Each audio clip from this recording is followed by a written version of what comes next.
اب آمنہ اور فرحان کے بچوں سے جو پولیس نے بات کی ہے، دو بچوں سے اس وقت جو مجھے پتا چلا ہے کہ جو بات کی گئی ہے، اور ان بچوں نے اس واقعے کو جس طرح سے بیان کیا ہے، کیونکہ بچے جھوٹ نہیں بول سکتے، بچے جنا فرشتوں کا روپ ہوتے ہیں، تو وہ جھوٹ نہیں بول سکتے، کہانی نہیں بیان کر سکتے. جس طرح سے آمنہ اور فرحان اس کیس کو الجھانے کی کوشش کر رہے ہیں، وہ ظاہر سی بات ہے اس کے بچے نہیں کریں گے. ان کے بچوں نے جو دیکھا ہے وہی بیان کریں گے. جس طرح سے جو معاملہ ہوا اس رات 11:30 بجے کے بعد کیا کچھ ہوا وہ اس کو ویسے ہی بیان کریں گے. تو پولیس نے جب ان کے بچوں سے سوال جواب کیے، سوال جواب بھی ان سینس کہ انہوں نے پوچھنے کی کوشش کی، تو دو بچوں نے جو واقعہ بیان کیا وہ پورا کا پورا بیان ان کے والدین کے خلاف جاتا ہوا نظر آیا. انہوں نے فرحان اور آمنہ یعنی اپنے والدین کے خلاف کیا بات کی، رئیس کب آیا، کس طرح سے گیا، کیا چیخ و پکار ہوئی، جو یہ چیزیں. بسم اللہ الرحمن الرحیم. السلام علیکم، آپ سبھی کو خوش آمدید. میں ہوں سلمان مرزا اور آپ دیکھ رہے ہیں میرا یوٹیوب چینل اور Facebook page sum up with Salman Mirza. جناب بہت شکریہ یہ ویڈیو دیکھنے کے لیے، آپ سبھی نے وقت نکالا ہے. ویڈیو کے آغاز میں تہہ دل سے آپ سبھی کا میں شکریہ ادا کرتا ہوں، لیکن میری دعا ہے کہ آپ جہاں ہوں خیر وافیت سے ہوں، صحت مند ہوں اور تندرست ہوں. جناب لاہور کا ڈیلیوری بوائے قتل کیس، 23 سالہ لڑکا رئیس جس کو بے دردی کے ساتھ بے رحمانہ طریقے سے تشدد کرنے کے بعد سفاکانہ طریقے سے انتہائی بے دردی سے قتل کر دیا گیا، اور قتل کرنے کے بعد اس کی لاش کو جلا دیا گیا. اس کیس میں کئی ایسے سوالات ہیں جو کہ ابھی تک حل طلب ہیں، جن کے جواب جاننا بڑا ضروری ہے. آج وہ سوالات بھی آپ کے سامنے رکھوں گا، اور کچھ ایسی سینسیٹیو انفارمیشن جو کہ آپ نے اس سے پہلے کبھی نہیں سنی، کیونکہ وہ انفارمیشن جو اس کیس کی انویسٹیگیشن کر رہے ہیں نا وہاں سے نکل کر سامنے آئی. پہلا بنیادی سوال، فرحان کے گھر میں جس رات کو رئیس کا قتل ہوا، اس رات کو اس گھر کے اندر ہوا کیا تھا؟ اس گھر کے اندر کون کون لوگ موجود تھے؟ اس وقت فرحان اور آمنہ کے بچے کہاں ہیں؟ کیا پولیس نے ان سے سوال جواب کیا ہے؟ کیا ان سے پوچھنے کی کوشش کی ہے کہ بیٹا آپ کے گھر کے اندر اس دن ہوا کیا تھا؟ رات 11:30 بجے سے لے کے 2:30 بجے تک جب رئیس کو انتہائی بے دردی کے ساتھ مارا جا رہا تھا، اس کو پستول کے بٹ مارے جا رہے تھے، اس کو ڈنڈے مارے جا رہے تھے، اور اسی گھر کے اندر اس کو بے دردی سے قتل کر دیا. اس کی لاش کو باقاعدہ طور پر کار پورش تک لے کر آئے جہاں گاڑی پارک کی جاتی ہے، اور وہاں پر گاڑی اندر لا کے اس کی لاش کو پچھلی سیٹ میں رکھا، اور اس کے بعد اس کی لاش کو جا کے جلا دیا گیا. اس سارے واقعے کے اندر فرحان کا بھائی، فرحان کا والد اور فرحان کے بچے، یہ تین ایسے ایلیمنٹ ہیں جو کہ اس سارے کیس کے اندر مسنگ ہے. اور آج میں آپ کو جو انفارمیشن دینے جا رہا ہوں نا وہ کافی زیادہ سینسیٹیو ہے، لیکن مصدقہ اس کو اسی لیے نہیں کہہ سکتے کہ کوئی اس کو اون نہیں کر رہا، کیونکہ جب تک اس کو عدالت کے اندر انویسٹیگیشن رپورٹ کا حصہ نہیں بنایا جائے گا تب تک شاید اس کو کوئی آپ کو بتا نہ سکے. جناب 3 بچے ہیں، 3 میں سے 2 بچوں سے سوال جواب کیے گئے.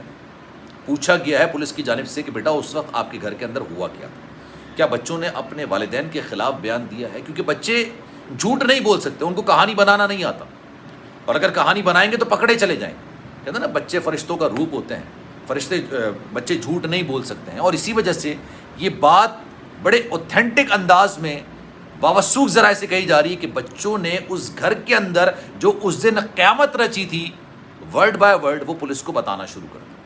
اس گھر کے اندر چیخ و پکار ہو رہی تھی، اور رات کے 11:30 بجے کے وقت لاہور جیسے شہر کے اندر جہاں پر زیادہ تر لوگ رات کے 11:30 بجے سو جاتے ہیں، وہاں پر ایک بندہ چیخ و پکار کر رہا تھا گھر کے اندر. اور ایسا ہو نہیں سکتا کہ برابر والے کمرے کے اندر جو بچے موجود تھے، آمنہ یہ کہہ رہی کہ میں اپنے دیور کے گھر کمرے کے اندر موجود تھی، دیور موجود تھا، باپ موجود تھا، کسی کو کانو کان خبر نہیں.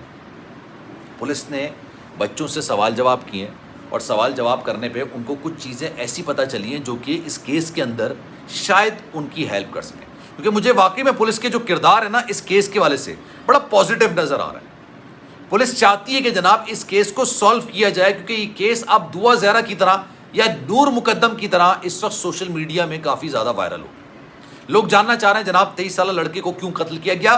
اکثر لوگ اس کے قتل کو جسٹیفائی کر رہے ہیں، کہہ رہے ہیں فرحان نے صحیح مارا ہے، اگر مارا ہے تو غیرت کے نام پہ قتل کر دیا. اگر آپ کی بیوی کے ساتھ کوئی بندہ ہوگا تو کیا آپ اس کا کیا کریں گے؟ اس کو دعوت پہ بلائیں گے، اس کو پیار کریں گے، اس کو اپنے گھر میں بٹھا لیں گے، یا اس کو قتل کر دیں گے؟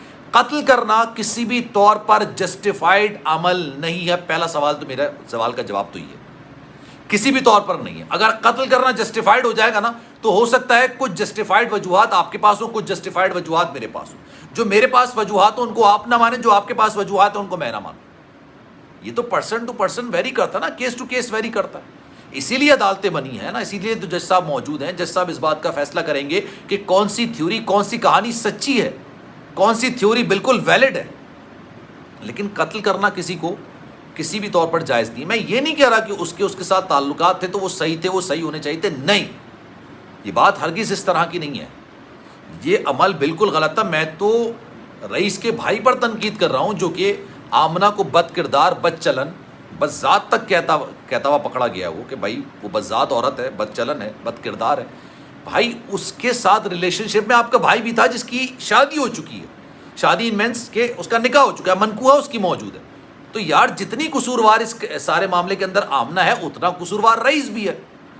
رئیس کیسے دودھ کا دھلا ہو سکتا ہے, رئیس کیسے بے قصور اور معصوم ہو سکتا ہے؟ ہاں یہ ہے کہ وہ مظلوم ہو سکتا ہے کہ اس کو بے دردی کے ساتھ قتل کر دیا گیا. اس کیس کو اس کے ماں باپ تک لے کر جاتے, اس کیس کو عدالت میں لے کے جاتے, اس کیس کو موت کے سینیریو سے ہٹا کر تحقیقات کرتے تو بہت ساری چیزیں واضح ہو جاتی.